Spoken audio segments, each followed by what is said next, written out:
స్వాతంత్ర దినోత్సవ శుభాకాంక్షలు. యేసు రక్తమే జయం పరిచర్య. Praise the lord. ఆగస్టు 15వ తేదీ 2025. ఈరోజు దేవుని వాక్యము. ఈ స్వాతంత్రము అనుగ్రహించి క్రీస్తు మనులను స్వతంత్రులనుగా చేసి ఉన్నాడు. గలతీయులకు రాసిన పత్రిక 5వ అధ్యాయం 1వ వాక్యము.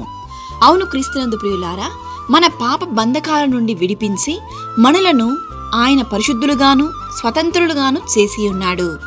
ప్రభువునందు పిలువబడిన దాసుడు ప్రభువు వలన స్వాతంత్ర్యము పొందినవాడు.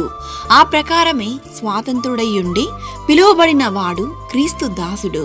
దేవుడు మనకు అనుగ్రహించిన రక్షణను స్వాతంత్రమును వృధా చేయకుండా పరిశుద్ధులుగా జీవించి అనేకుల ఎదుట క్రీస్తును పోలి జీవించదము.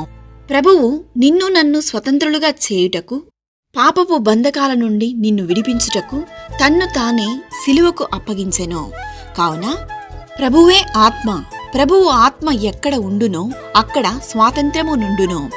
దేవుడు నీకు ఈ దినాన వాగ్దానం చేయుచున్నాడు, దేశము యొక్క ఉన్నత స్థలముల మీద నేను నిన్నెక్కించెదను అని.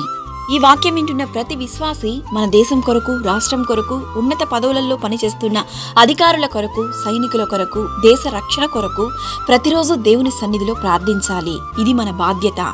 ఈ స్వాతంత్రం అనుగ్రహించి క్రీస్తు మనలను స్వతంత్రులుగా చేసి ఉన్నందుకు ఆయనను స్తుతించి మహిమపరుద్దాం. క్రీస్తు సమాధానం మనందరికీ తోడయుండునుగాక. ఆమేన్. God bless you.